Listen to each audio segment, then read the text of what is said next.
Hello Believe Nation, I started the Mentor Me series with the goal to try to hang around people who've done a lot more than us, learn from their success, soak in a little bit more of their mindset and beliefs and how they operate. And the environment is so important that the more you can hang around these people, hopefully some of that seeps into you to make you the best version of yourself. So today we're gonna get motivated with Sylvester Stallone. Mentor me, Sylvester. What in this whole world turns you on? Challenge. I really just, I just love it. I love being told no. Gotcha. It just means yes. To you? Yeah. What turns you off? Lack of enthusiasm really turns me off. Mike, I don't care what your grandfather thinks about me, okay? All I care about is you. Now, you lost back there because you beat yourself. You let yourself get beat.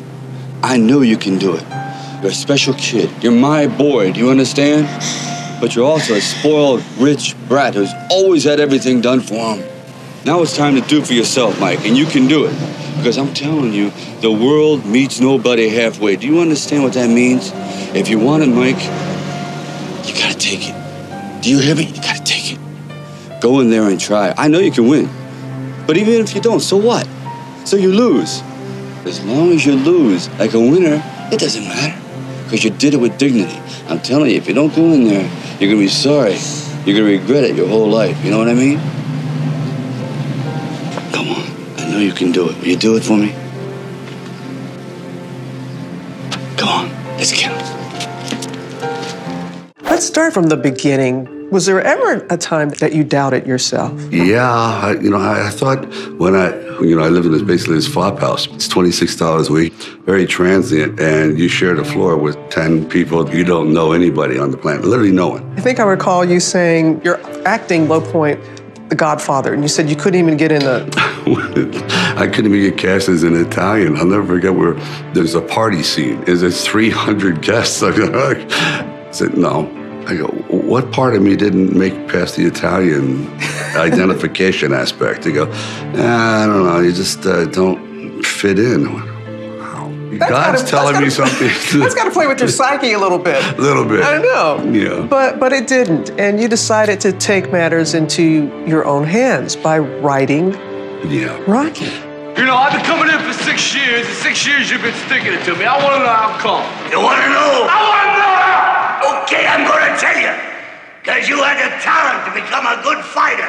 And instead of that, you became a leg breaker. You were able to write Rocky in 3.5 days. The movie that went on to be Best Picture, you wrote in 3.5 days? Yes. Was it just flowing out of you? You know, it was. I knew that this was going to be very flawed, but if I could get from the beginning to the end with some semblance of a character, then I'll repair the rest along the way. And you want to star in it.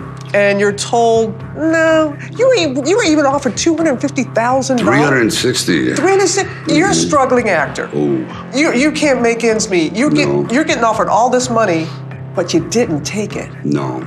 I just didn't understand how the rules of life were played at that point. But this character, I understood. What's your point? My point is I'm pursuing something and nobody looks too happy about it. But we're just looking out for your interests. I appreciate that, but maybe you're looking out for your interests just a little bit more. I mean, you shouldn't be asking people to come down here and pay the freight on something they paid. It still ain't good enough. I mean, you think that's right? I mean, maybe you're doing your job, but why you gotta stop me from doing mine? Because if you're willing to go through all the battling you gotta go through to get to where you wanna get, who's got the right to stop you? I mean, maybe some of you guys got something you never finished, something you really wanna do, something you never said to somebody, something. And you're told no, even after you pay your dues. Who's got the right to tell you that? Who? Nobody. It's your right to listen to your gut. It ain't nobody's right to say no after you earn the right to be where you want to be and do what you want to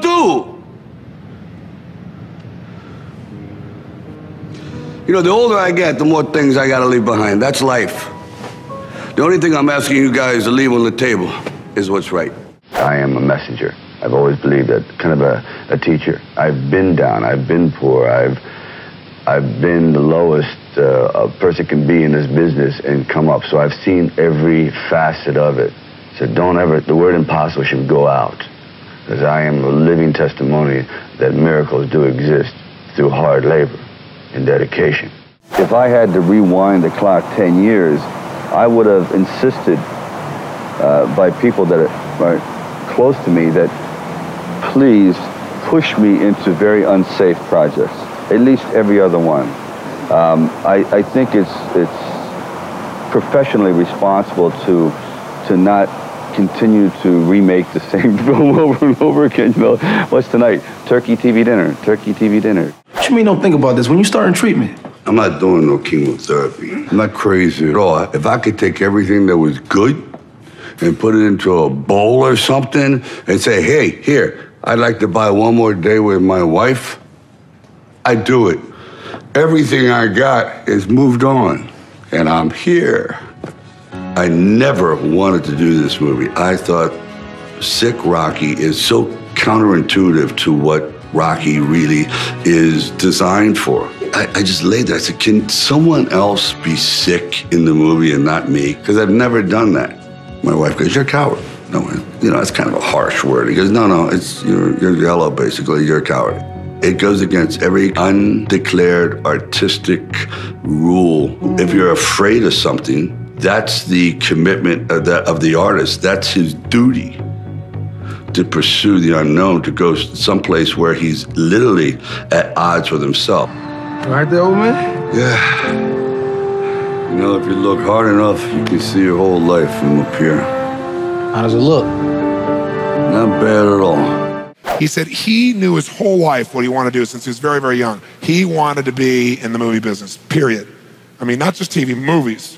And he said why was, for him, it was a chance to have people not only escape, but to inspire people. And by the way, that drive is what made most of his movies, inspire people to what they're capable of, to overcome unbelievable obstacles, because in his own life, he felt like he did that. When he was born, he was pulled out by the forceps. That's why he looked the way he did. That's why he talked the way he did. And he said, so I really want to do that. And he said, I knew why I wanted to do it, and I wasn't willing to settle for anything else. And he said, what happened was, I went out to try and get jobs, and it's not like I went, hey, Adrian. They went, you're a star. It didn't work out real well. They looked at me and said, hey, you're stupid looking. Do something else. You know, what is it talking like this? There's no place for you in that stuff. You're never going to be a star in the movies. You're insane. No one's going to want to listen to somebody who looks dopey and talks out of the side of their mouth, right? And he got no after no after no after no. He said, I was thrown out more than 1,500 times of agents' offices in New York. I said, there aren't 1,500 agents in New York. He said, I know. I've been to them 5, 6, 7, 8, 9 times. He said, remember one guy, I went in there and I got in there at 4 o'clock and he wouldn't see me, so I stayed there and I would not leave. And I stayed overnight. They came back the next morning, I was still sitting there. He said, that's how I got my first job. The guy said, fine, come in here. And he sat down and he went through this and he gave my first movie. I said, oh, really? I thought Rocky was your first movie. He said, no, this other movie, I'd never heard of it. I said, well, what character did you play? He said, well, I was in it for about 20 seconds. I was a thug that somebody beat up. He said, because they made me feel like, you know, people hate your guts. You getting beat up, it'll be a good thing. And he did like 3 movies like that. Never got anything, kept going out, rejection, rejection, rejection. So finally he realized it wasn't working.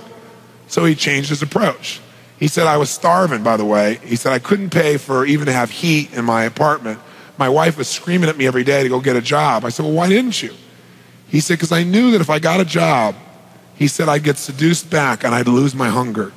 He said, I knew that the only way I could do this is if it was the only choice, if I burned all other bridges. Because if I did a normal job, pretty soon I'd be caught up in that rhythm and that stuff, and I'd feel okay about my life, and I feel like my dream would just gradually disappear. And he said, I wanted to keep that hunger. That hunger was the only thing I thought was my advantage. He said, but my wife didn't understand that at all. And he said, we'd have these vicious fights, and he said, it was freezing. So I was broke, we had no money. And he said, so I finally went to the public library one day because it was warm. So I didn't want to read anything. So I went in, New York Public Library. He said, I was hanging out there and I sat down in this chair and somebody left a book there. And he said, I looked down at this book and there were the poems of Edgar Allan, stories of Edgar Allan Poe. And he said, so I started reading it. And he said, I got totally into Edgar Allan Poe. And he said, I know everything about it. He goes on for another 20 minutes telling me about Edgar Allan Poe. He knows everything, how he died, what it was about, what really happened. And I said, well, what did Poe do for you? He said, Poe got me out of myself. He got me to think about how I could touch other people and not worry about myself so much. And he said, it made me decide to become a writer. I said, just imagine Rocky the writer, right? And he said, so I tried to write a bunch of screenplays, nothing worked. I was totally broke. He said, I didn't even have $50. And he said, and finally, he said, I sold a script. And it was called Paradise Alley. He said, it's a movie I made many years later, but I sold it. And he said, I sold it for $100. He said, but $100 was a ton of money, man. I was so thrilled. I thought, I'm on my way. But it never led to anything. And he said, so finally, he said, I kept going and going and going. He said, finally, we were so broke. He said, I hawked my wife's jewelry. He said, Tony, there's some things in life you should never do. He said, that was basically the end of our relationship. She hated my guts so much. He said, now we were so broke, we had nothing, no food, no money. And he said, the one thing I loved most in the world was my dog. He said, I love my dog because he gave me unconditional love, unlike my wife. And he said, so what happened was, though, we were so broke that to survive, I couldn't even feed my dog. So I went to a liquor store. He said, it was the lowest day of my life. And I stood outside the liquor store trying to sell my dog to strangers. He said, I tried to sell my dog for $50. And he said, finally this one guy negotiated with me and bought my dog for me, my best friend on earth, for $25. He said, I walked away from there and I cried. He said, it was the worst thing that ever happened in my life. He said, 2 weeks later, I'm watching a fight between Muhammad Ali and Wepner, this white guy that's getting bludgeoned but just keeps on coming. And he said, I got an idea. He said, as soon as the fight ended, I started writing. He said, I wrote for 20 straight hours. I did not sleep. I wrote the entire movie in 20 hours straight. Right then, saw the fight, wrote the movie, whole thing, done. He said, I was shaking at the end. I was so excited. He said, I really knew, man. I knew what I wanted. I knew why I wanted it. He said, just like you teach that formula. He said, but I said, man, I took the action. Now it's time to deliver. And so he said, I went out and started trying to sell it to agents. And they all would read it and they'd say, you know, this is predictable. This is stupid. This is sappy. He said, I wrote down all the things they said and I read them the night of the Oscars when we won. And he said, it was really good, right? The greatest revenge is massive success. And he said, so what happened was, he said, I kept going, trying to sell it, nobody got it, I'm broke, I'm starving. He said, finally, I meet these guys, they read it, and they believe in the script, and they love it. And they offer me $125,000 for my script. I said, oh my God, you must have been out of your mind. He said, I was. I said, just one thing though, guys, you got a deal based on one thing. And they said, what's that? He said, I got a star in it. They went, pfft. What are you talking about? You're a writer. He said, no, I'm an actor. He said, no, you're a writer. He said, no, I'm an actor. That is my story, and I'm Rocky. He said, I got to play it. You know, I got to be the head person. I got to be the starring role. And they said, there's no way. We're not going to pay you $125,000, take some no name and stick you in that and throw our money away. We need a star, you know? And they wanted to have Ryan O'Neal play Rocky, to give you a picture. Can you imagine? That's who they picked, right? And so he said, no way, Ryan O'Neal isn't Rocky, I'm Rocky. Went through this whole thing, right? They finally, they said, well, take it or leave it. He said, I left the room. I said, if that's what you believe, you don't get my script. And he left. Here's a man with no money, none, totally broke, offered $125,000 more money he'd seen in his lifetime. And he walked away because he knew his real what? Knew his real what? And why he wanted it, he was committed to it. So he said they called him a few weeks later and they came and brought him back. And they offered him $250,000 not to star in his own movie. He turned it down, $250,000. They came back, their final offer was $325,000. They wanted this thing. He said, not without me, and they said no. They finally compromised, and they gave him $35,000 and points in the movie, because they said, if this is going to happen, then you're going to take the risk with us. And the bottom line is, we don't think it'll work, but at least we won't spend a bunch of money on you. And they only spent $1 million to make Rocky, and it grossed $200 million at the time. I mean, it was done pretty well. But what's interesting about this is, I said, what'd you do? I mean, even $35,000, it's not $250,000. That's a lot of money when you don't have $25. I said, what's the first thing you did? I figured you went out and partied or something. He said, I went to that liquor store for 3 straight days and hoped that the man who had my dog frequented the store. He said, because I want to buy back my dog. I thought that was so cool, right? That was really cool. I said, what happened? He said, third day I was there, this guy walks by and I see him and I can't believe it, and there's my dog. And I looked at him and I said, sir, remember me? And he said, it had been about a month and a half by the time this had all come about. And he said, remember me? You know, I'm the guy that sold you the dog. And I goes, yeah, I love the dog. He said, well, look, he said, I was so broke, I was starving. He's my best friend. I'm sure you love him too, but I gotta have him black. Please, I beg of you. He said, I'll pay you $100 for the dog. I know you paid me $25, but I'll give you $100. And the man said, absolutely not, no way. He's my dog now, you can't buy him back. Right? And Sly said, you know, Tony, you know, he said, know your outcome? I said, yeah. He said, I knew it. And he said, I kept changing my approach. So I went, $500 for the dog. The guy said, absolutely no way. He said, $1,000 for my dog. The guy said, no amount of money on earth is ever going to get this dog from you. I said, what'd you do? He said, I knew my outcome, right? Because he listened to these tapes, kept to him. He said, I decided to take massive action. He said, I got my dog. I just kept changing my approach, so I got it. I said, what'd it cost you? $15,000 and a part in Rocky. The guy's in Rocky.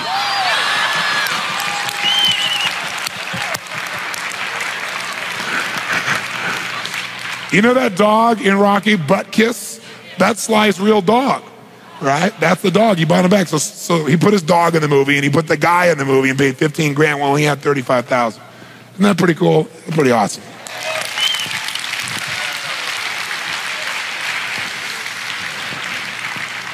So there's always a way if you're committed. Just got to keep changing your approach. But somewhere along the line, you changed. You stopped being you. You let people stick a finger in your face and tell you you're no good. And when things got hard, you started looking for something to blame, like a big shadow. Let me tell you something you already know. The world ain't all sunshine and rainbows. It's a very mean and nasty place, and I don't care how tough you are, it will beat you to your knees and keep you there permanently if you let it. You, me, or nobody is gonna hit as hard as life. But it ain't about how hard you hit. It's about how hard you can get hit and keep moving forward. How much you can take and keep moving forward. That's how winning is done. Now, if you know what you're worth, now go out and get what you're worth. But you gotta be willing to take the hits and not pointing fingers saying you ain't where you wanna be because of him or her or anybody. Cowards do that, and that ain't you. You're better than that. Thank you guys so much for watching. I'd love to know, what did you think of this video? What kind of motivation did you get from it? What was your favorite clip and why? Leave it down in the comments below. I'm gonna join in the discussion. Thank you again for watching. I believe in you. I hope you continue to believe in yourself, and whatever your one word is, much love. I'll see you soon.